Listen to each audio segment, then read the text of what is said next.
I once imagined marriage to be more enjoyable. As I was immersed in my work, I suddenly found myself at the age of 43. Thinking about my old age, I shuddered at the fear of spending it alone. During such times, I met him, who was 2 years older than me. He was quiet, always a comforting presence, and gradually my heart was drawn to him. Half a year after we started dating, we got married and moved into a house to start our new life. We respected each other and lived by the rule that we could consult each other about any issues. Thanks to that, our marital relationship was very good, and I felt we were like a picture-perfect couple. Though we were getting older, our married life was going smoothly. However, suddenly dark clouds loomed over our marriage. One day, suddenly my parents-in-law decided to divorce because the children have become independent.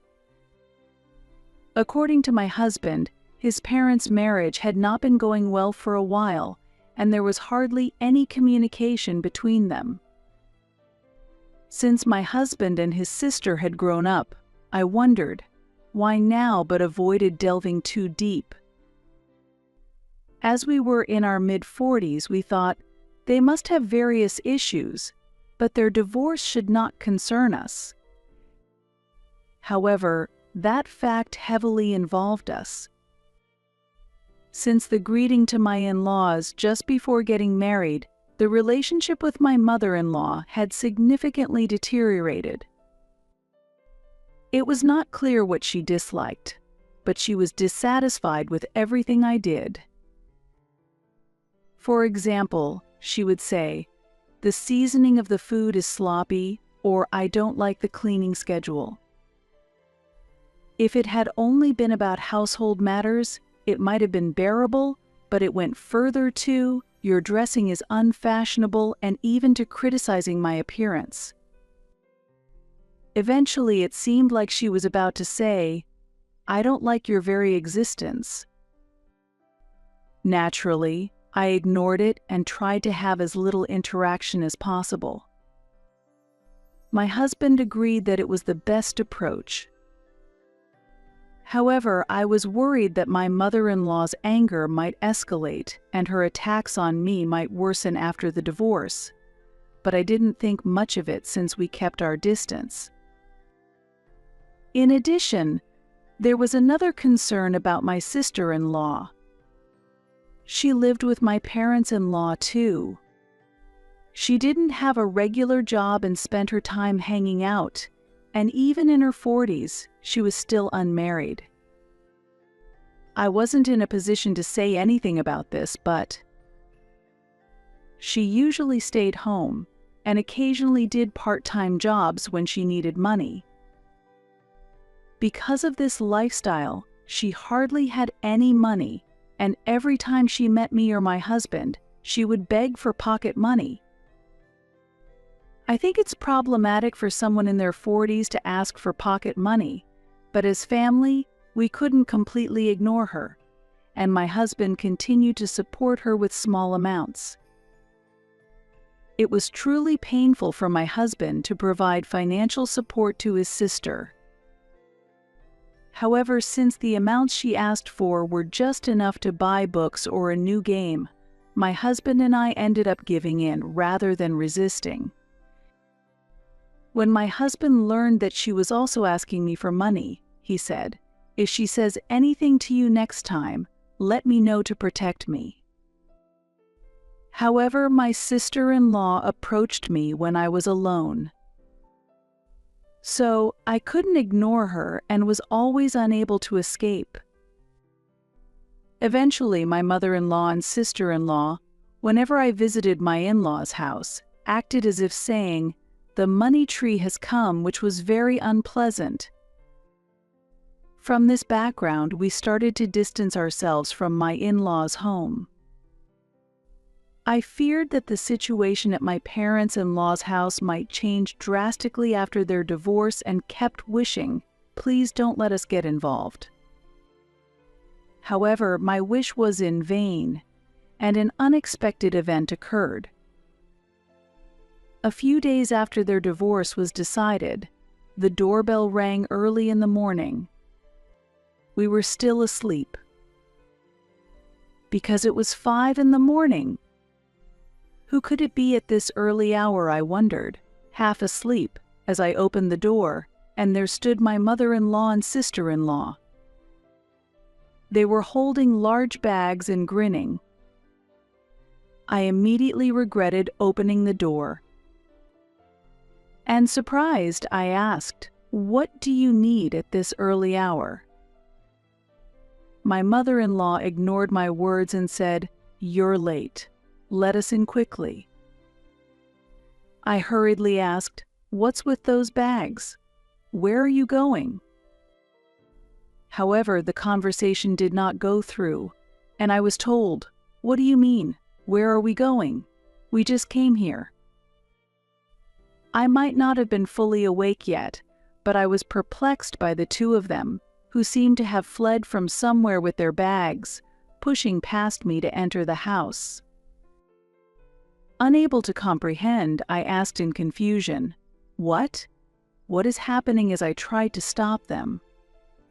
At that moment, my mother-in-law, looking down on me as if I were an incompetent daughter-in-law, declared, "You should understand the situation, right? We are going to live here from now on." "Here? Live here? What are you talking about?" I have not heard anything about this from my husband. My husband would have consulted with me beforehand. I had just woken up, and with my morning low blood pressure, my mind was not fully functioning yet. For the first 30 minutes after waking up, both my body and mind are slow. Despite that state, I argued, "What situation are you talking about?" "The divorce." "But what do you mean by living here? I have not heard anything about it."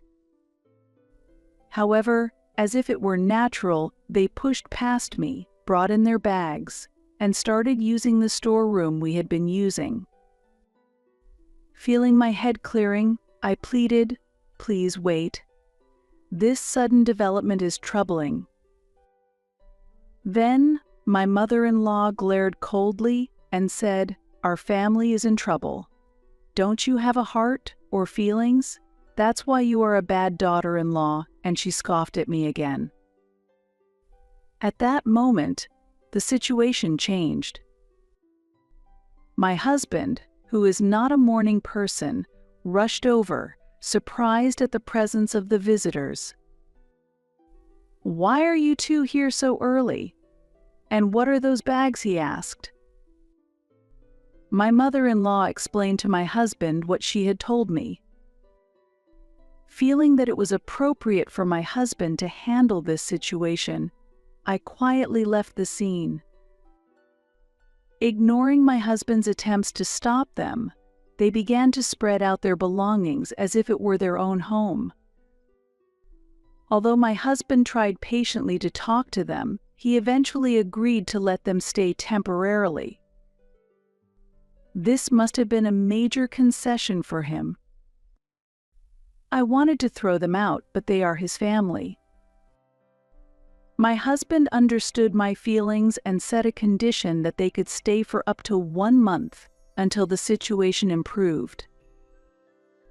Even though it was temporary, they were allowed to stay in the house and seemed to enjoy their days.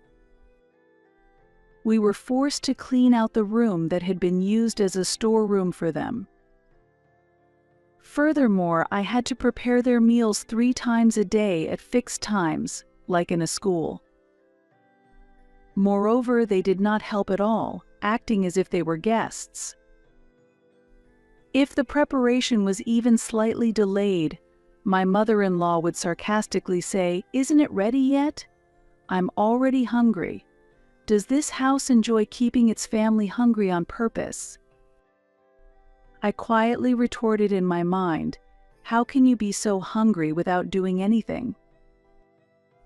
However, continuing the conversation would only bring more sarcasm, so I chose to remain silent. At first, I cooked the meals, but gradually I began to question my actions and stopped. They hardly did anything besides eating, just lying in the living room and watching TV all day.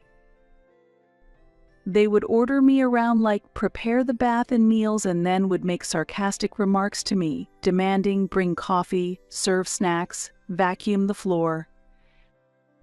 After only a week of living together, I was mentally exhausted. Furthermore, my sister-in-law naturally said, "Please give me some pocket money," and reached out her hand. Surprised, I asked, "What do you need it for?" She responded childishly with dissatisfaction, "Why do I have to report to you?" It is hard to understand why I should give pocket money to a freeloader who does not help with the household chores. If I lectured her on the spot, it was clear that my sister-in-law would immediately report to my mother-in-law, and the mistreatment would become even harsher. Therefore, I kept my refusal minimal, saying, "You are not my child." In response, my sister-in-law angrily retorted, "You're letting your sister struggle." In this house, my mother-in-law and sister-in-law did not provide any financial support at all, and the cost of the meals they consumed was expected to be paid by us, as if it were natural. As a result, far more expenses were incurred than usual. Moreover, they kept asking for more pocket money. Nevertheless, how can they be so brazen? I had no choice but to continue this stressful cohabitation, enduring their unreasonable demands and sarcasm.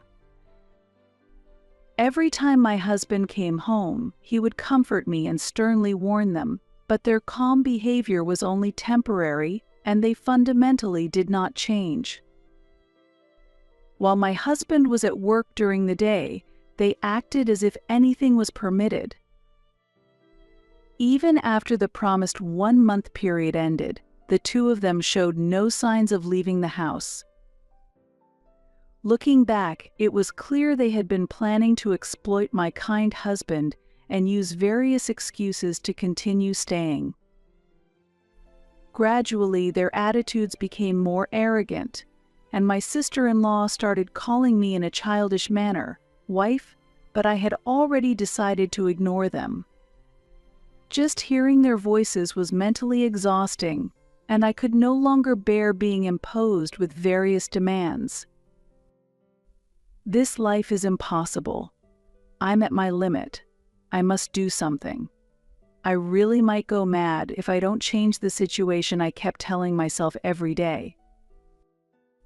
Around that time, just before my sister-in-law and mother-in-law arrived, my husband had achieved a great success at work and had just been promoted. While it was a happy development, my husband had been scheduled for a week-long business trip. However, he was hesitant about leaving, saying, "I can't leave you alone in such a situation." He said he should go on the business trip after the issue with my mother-in-law and sister-in-law had settled, but I was also worried about casting a shadow over his career due to personal circumstances. Therefore, I decided to send him off with a smile to ease his worries a bit. "It's okay, it's only a week, and in the worst case, I'll escape to a hotel," I told him. My husband was still hesitant to decide, but I forcefully sent him off. I prepared myself to confront the two of them. As soon as they knew my husband was away on a business trip, they began to escalate their selfishness, acting like immature adults. Honestly, even young children might be more understanding. When the two of them called out to me while I was busy with housework, I tried saying, "Please handle it yourselves." Then, the complaints and grievances became unstoppable. My mother-in-law turned to me and said, "You're my son's wife, yet why can't you do even the basic things? In my time, arguing wasn't allowed. Your thinking is too naive." While complaining, the two of them seemed to be enjoying it. Seeing my troubled state seemed to amuse them, as if they were mocking me. I thought I must somehow control them, but how? While thinking about it, I began to devise a plan to silence them. 3 days after my husband's business trip, my mother-in-law again threw sarcasm at me. "Can't you even do what I told you yesterday? Are you really incapable of anything?" Finally, as I remained silent, my mother-in-law pressed on with an insulting tone. "You always seem dissatisfied. But what are you thinking? If you have something to say it clearly."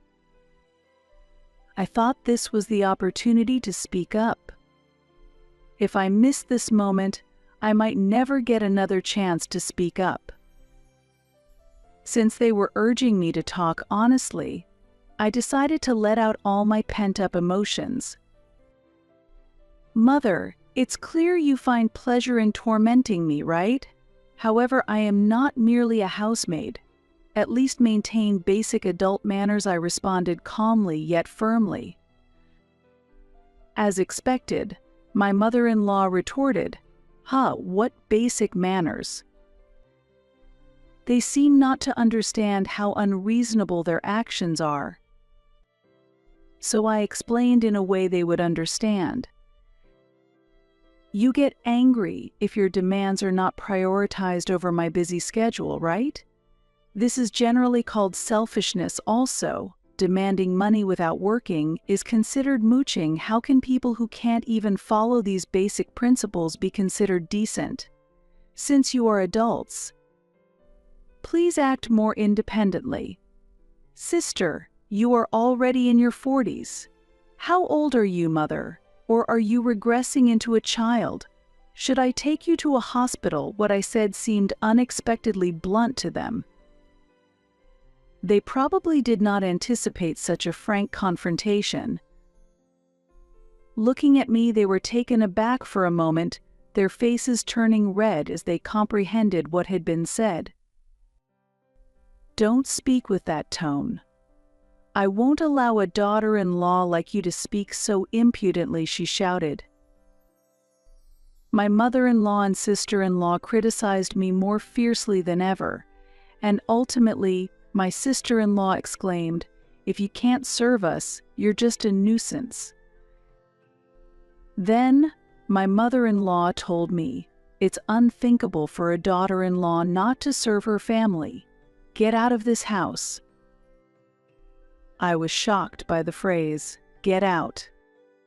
This house belongs to my husband and me. It was astonishing that they, who were forcefully freeloading at our house, would tell me to leave. But I could not afford to lose to them in this situation. I could not give in. Desperately, I thought of my next move. Then it struck me, this is the answer. Although I would have to get my husband's consent afterwards, sending an email should suffice.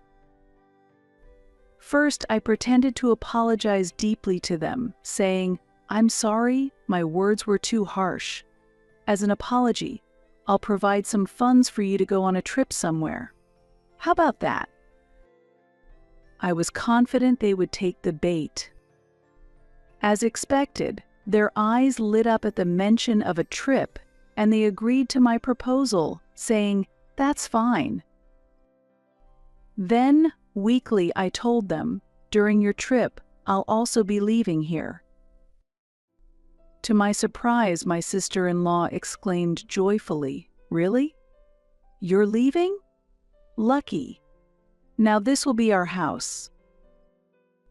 My mother-in-law seemed unfazed on the surface, but inside she must have been pleased.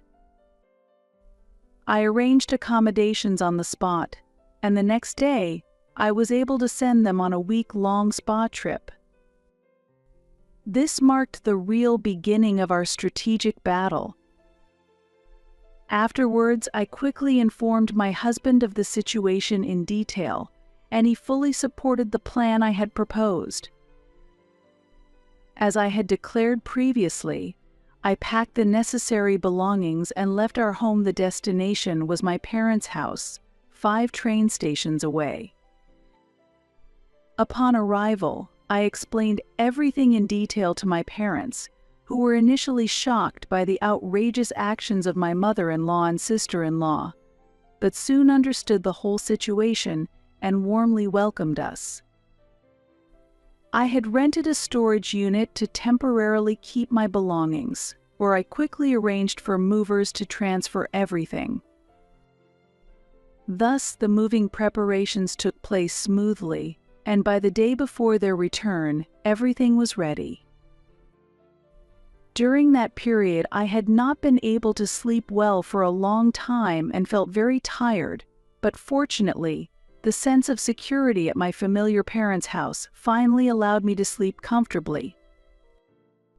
With adequate rest, I was ready to face the important showdown the next day.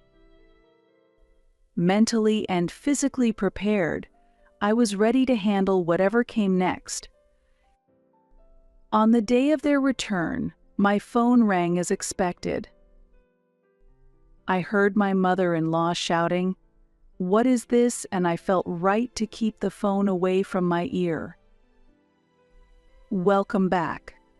How was your trip?" I asked calmly, to which she panicked, shouting, "What are you calm about? We can't get into the house, it's covered, and strangers are destroying it." As I anticipated her reaction, I couldn't help but laugh inside. I then calmly responded, "Ah, those are the contractors I arranged." "Why are they destroying our house?" my sister-in-law screamed over the phone, following in her mother's footsteps. Calmly, I replied, "It is inevitable. As I told you before, we are leaving this place." They were visibly shaken by this fact. When they returned, the entire house was covered with sheets and demolition was underway, making it impossible for them to enter. In response, I explained, "I simply acted as you wished. I packed up and left the house, that's all." When my mother-in-law urgently said, "Do something. We can't get in," I calmly explained, "I'm sorry, but you can't enter. Demolition has already started." Perhaps I did not explain enough to you, but this house was once handed down to me by my father, and after we decided to leave, it was no longer needed. It was economically rational to demolish the old building and sell the land. Initially shaken, they seemed to regain their composure momentarily. Still, they soon expressed dissatisfaction again, saying, "That can't be possible."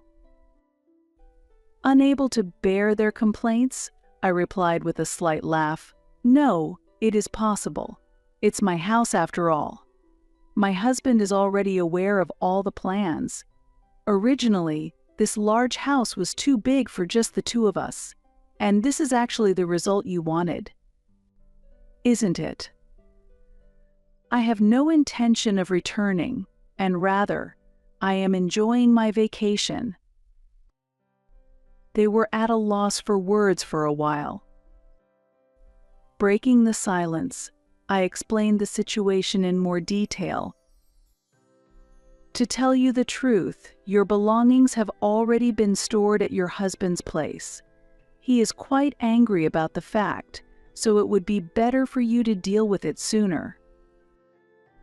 Upon hearing this new information, my mother-in-law and sister-in-law finally understood the severity of the situation and began to panic. Listening to their responses over the phone, I gently ended the conversation. Later, I heard that they received even harsher reprimands from my father-in-law. Eventually, having lost their home, they reluctantly spent the night at a nearby motel. When they sought help from my husband, his usual mild temper exploded, and as a result, he gave them an even stricter lecture.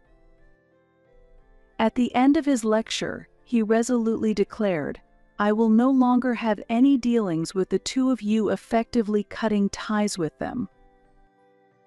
Since that decision, my husband has completely avoided any contact with them and kept his distance.